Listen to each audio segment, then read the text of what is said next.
आपका स्वागत है हमारे इस यूट्यूब चैनल पीएस स्टडी में। आइए दोस्तों, आज हम जानेंगे बीपीएससी शिक्षक बहाली हेतु आज से ऑनलाइन आवेदन की प्रक्रिया प्रारंभ हो गई है, जो 12 जुलाई 2023 तक चलेगी। तो अभ्यर्थियों को क्या करना है, क्या नहीं करना है, इससे संबंधित जानकारी आज हम इस वीडियो के माध्यम से रखेंगे। तो आइए जानते हैं। अभ्यर्थियों को आवेदन पत्र एवं संबंधित कागजातों की हार्ड कॉपी आयोग के कार्यालय में भेजने की आवश्यकता नहीं है। अभ्यर्थियों द्वारा स्वतः हार्ड कॉपी में आवेदन या कोई भी पूरक कागजात यदि दिया जाता है तो वह हार्ड कॉपी आवेदन या कागजात और उसके आधार पर किया गया कोई भी दावा अनुमान नहीं होगा। कोई भी अभ्यर्थी ऑनलाइन आवेदन ही करेंगे, कोई भी हार्ड कॉपी आप आयोग के कार्यालय नहीं भेजें। दूसरी बात, अभ्यर्थियों को यह भी सलाह दी जाती है कि जितने भी शैक्षणिक प्रशैक्षणिक आरक्षण संबंधित दावा है उनको सही सही भरें और उन्हीं को सत्य मानते हुए आयोग आपको परीक्षा में बैठने की अनुमति देती है और बाद में उन्हीं के आधार पर आपसे नियुक्ति के समय वही प्रमाण पत्र आपसे मांग की जाएगी जो आपको प्रस्तुत करने होंगे। तो इस चीज़ को भी ध्यान में रखें।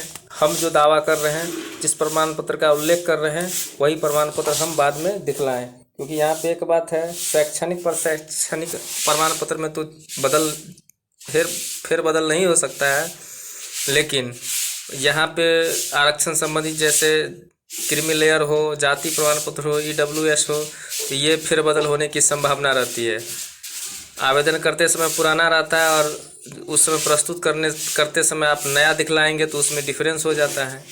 इस चीज़ को ध्यान में रखेंगे। अभ्यर्थी ऑनलाइन आवेदन भरने से पूर्व जितने भी दिशा निर्देश हैं उसको भली भांति अध्ययन कर लेंगे और अपने आवेदन में जितनी भी सूचनाएं हैं आपके बारे में वो सही और सुस्पष्ट अंकित करेंगे। रजिस्ट्रेशन एवं एप्लीकेशन की विवरणी भरने के बाद एडिट करने का ऑप्शन रहेगा, जो पेमेंट करने से पूर्व तक ही उपलब्ध होगा। इसमें अभ्यर्थी द्वारा भरी गई किसी भी प्रविष्टि में एडिट करने का प्रावधान रहेगा। यानी कि कहने का मतलब है, जो भी आप रजिस्ट्रेशन या एप्लीकेशन कर रहे हैं उसमें कहीं गलत हो गया है, अगर पेमेंट नहीं किए हैं तो आप उसमें चेंज कर सकते हैं। पेमेंट करने के बाद आप उसमें किसी भी हालत में चेंज नहीं कर सकते हैं। इस चीज़ को भी ध्यान में रखेंगे। हाँ, यहाँ पे एक बात और है कि जो अभ्यर्थी अगर यह चाहते हैं कि कोई कारण से हम यह रजिस्ट्रेशन को कैंसिल करना चाहते हैं, फिर से नया रजिस्ट्रेशन करें, तो उसी मोबाइल नंबर ईमेल आईडी से आप दूसरा रजिस्ट्रेशन कर सकते हैं। लेकिन पहले में अगर भुगतान कर दिए तो भुगतान किसी भी कीमत पर वापस नहीं होगा। तो आप इसको भी बदल सकते हैं, लेकिन भुगतान आपका पहले का चला जाएगा, फिर से नया भुगतान करना होगा। इसलिए जो भी सूचनाएं भर रहे हैं वो सही भरें। इस चीज़ को भी ध्यान में रखेंगे। इसके बाद आगे देखते हैं। जो किसी भी तरह का कोई गलती है तो आयोग इसके लिए जिम्मेवार नहीं होगा। इस चीज़ को भी ध्यान में रखेंगे। और ऑनलाइन आवेदन करने से पूर्व अभ्यर्थी अपना नाम, जन्मतिथि, कोटि, परीक्षा शुल्क इत्यादि से संतुष्ट हो लें। उसके उपरांत ही ऑनलाइन शुल्क जमा करेंगे। ऑनलाइन में अंकित email ID, mobile number, user name एवं पासवर्ड को सुरक्षित रखेंगे, क्योंकि भविष्य में इन सब चीज़ों की ज़रूरत पड़ेगी और अंतिम परीक्षा फल प्रकाशन तक जो है आपको ज़रूरत रहेगी। इसलिए इन सब चीज़ को सुरक्षित रख लें। इसके बाद आगे देखते हैं। इंटरनेट या बैंकिंग व्यवधान के लिए आयोग उत्तरदायी नहीं होगा। इसके लिए आप अंतिम तिथि का इंतज़ार नहीं करेंगे। आप जो है समय पूर्व या समय के दौरान ही आप ऑनलाइन आवेदन कर लेंगे। अभ्यर्थी अपना स्पष्ट तस्वीर खींची हुई हो उनको अपलोड करेंगे और हिंदी अंग्रेजी में हस्ताक्षर स्कैन कर डाउनलोड करेंगे। और यह सुनिश्चित हो ले कि मैंने हिंदी अंग्रेजी का हस्ताक्षर सही से दिख रहा है या नहीं। और जो तस्वीर आप अद्यतन खिंचाएंगे, उनकी तस्वीर जो अपलोड करेंगे, तो उनकी 5 प्रति भविष्य के लिए आप सुरक्षित रख लेंगे। और आवेदन सबमिट करने के उपरांत डाउनलोड प्रति 2 प्रति में सुरक्षित कर रख लेंगे। आइए देखते हैं आगे क्या है।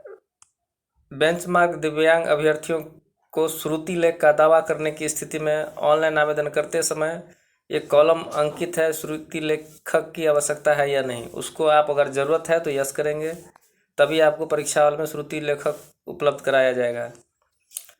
इस प्रतियोगिता परीक्षा में सम्मिलित होने वाले इच्छुक अभ्यर्थियों को यह भी निर्देश दिया जाता है कि 5 प्रति फोटोग्राफ की अपने पास सुरक्षित रखें। यह बात हम पहले ही आपको जानकारी दे दिए हैं।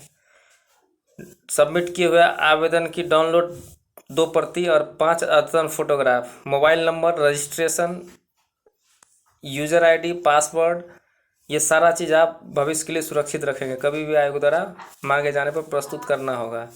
किसी भी तरह का ऑनलाइन में व्यवधान हो, गलत भुगतान हो, असफल भुगतान हो, इसके लिए आयोग जिम्मेवार नहीं होगा। इन सब चीज़ को भी ध्यान में रखेंगे। और किसी भी तरह का जो है कोई दिक्कत है तो आप जानकारी ले सकते हैं, आयोग की वेबसाइट पर जाकर देख सकते हैं। तो जो भी शैक्षणिक प्रशैक्षणिक योग्यता तथा शिक्षक पात्रता परीक्षा, दक्षता परीक्षा, EWS, BC, EBC, creamy layer रहित प्रमाण पत्र, जाति प्रमाण, जितने भी चीज़ देंगे वो जो आवेदन के समय दे रहे हैं अभी वही चीज़ आपको बाद में रखना होगा। एक चीज़ और बता दूं आपको शुल्क के बारे में।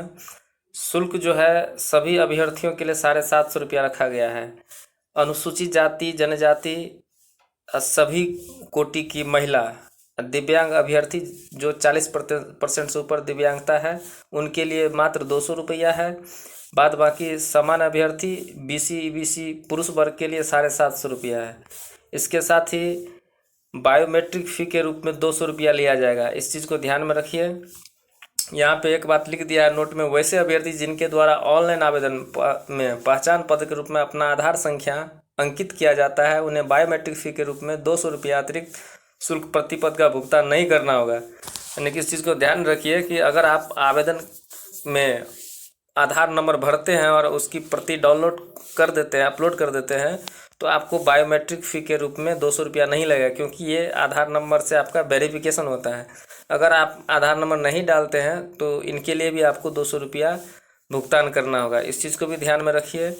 चलिए एक चीज़ और आपको हम बता देते हैं क्या करना है आवेदन में। एक चीज़ और है, यह आवेदन पत्र की डाउनलोड प्रति है जिसको हमने आपकी सुविधा के लिए डाउनलोड किया है।